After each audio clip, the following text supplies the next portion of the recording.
Olha, na segunda reportagem da série Cruz, a missão que marcou a capital, vamos ver como foi o começo da viagem da Comissão Exploradora do Planalto Central em busca do lugar onde seria construída Brasília. A missão foi chefiada pelo astrônomo Luiz Cruz, diretor do Observatório Nacional do Rio de Janeiro, reconhecido como um dos grandes cientistas da época.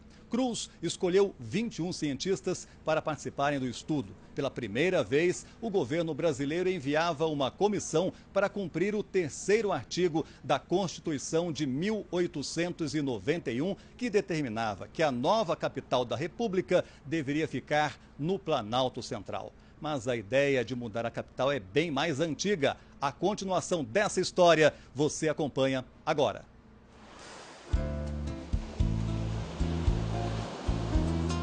Se quase todos moravam ao pé da praia, o que haveria no meio do nada?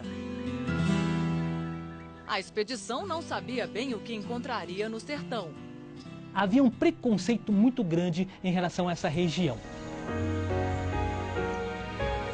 Ao final da viagem, disse um dos cientistas da comissão: houve arguições completamente infundadas sobre imaginários perigos da viagem aos sertões. Maus caminhos, os mais ferozes animais, índios, canibais, de instintos crudelíssimos. Puro romance, pura fantasia. Cruz, a missão que marcou a capital. Muitos não queriam trazer a sede do governo do Rio de Janeiro para o interior. Achavam que era um dinheiro gasto desnecessariamente. E olha que a ideia não era nova. Apareceu na Inconfidência Mineira, num artigo do jornal Correio Brasiliense, editado em Londres. Foi defendida por José Bonifácio, patriarca da independência. Ele, aliás, foi quem criou o nome Brasília. E durante a Constituinte do Império. Francisco Adolfo Van Hagen, o visconde de Porto Seguro, andou por essas bandas antes de Cruz. O militar e diplomata sugeriu que a nova capital do Império, Imperatória, ficasse na região de Formosa. Ele acreditava que o melhor local para a construção da cidade era uma triangulação, né? Composta pela Lagoa Formosa, Mestre d'Armas e a Lagoa Feia. A ideia não vingou, mas inspirou o artigo 3º da Constituição de 1891. Em 1892, o presidente Floriano Peixoto criou a Comissão Exploradora do Planalto Central do Brasil.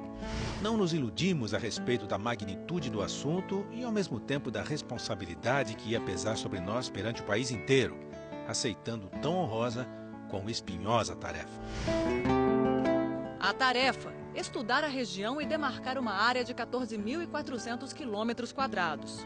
Dizia mesmo ele, não é somente uma capital, mas é um sítio onde viverão pessoas encarregadas de gerenciar, administrar o destino de uma nação. A missão reuniu 22 cientistas. Veio para cá a nata do conhecimento científico brasileiro. Aos 44 anos, Luiz Cruz comandou 2 astrônomos, 7 engenheiros, 2 médicos, um botânico, um geólogo, um farmacêutico e mais 4 civis e 3 militares que cuidavam da logística. Destaque para o astrônomo Henrique Moriz, autor de todas as fotos da expedição. O começo da viagem foi no que havia de mais moderno.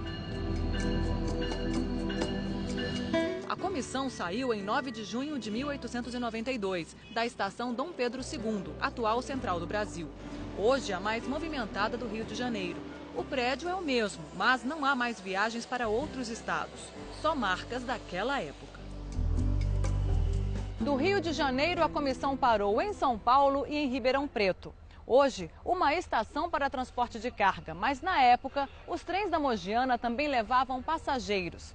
Desta estação, a Comissão Exploradora do Planalto Central veio até aqui, Uberaba, Minas Gerais, ponto final da linha férrea. Dizia que aqui era o fim do mundo, porque não tinha continuidade da estrada de ferro, né? Foi um alvoroço. Chamou muita atenção, isso foi registrado no jornal, né, da época aqui. É o que mostra esta edição da Gazeta de Uberaba. Já se acham nesta cidade os ilustres membros da Comissão Exploradora do Planalto Central da República para a mudança da capital. Em Uberaba, gastaram mais tempo do que previam para organizar tudo e seguir em lombo de animais. Eram 206 caixas e fardos, quase 10 toneladas, de roupas, barracas, livros, comida e principalmente equipamentos.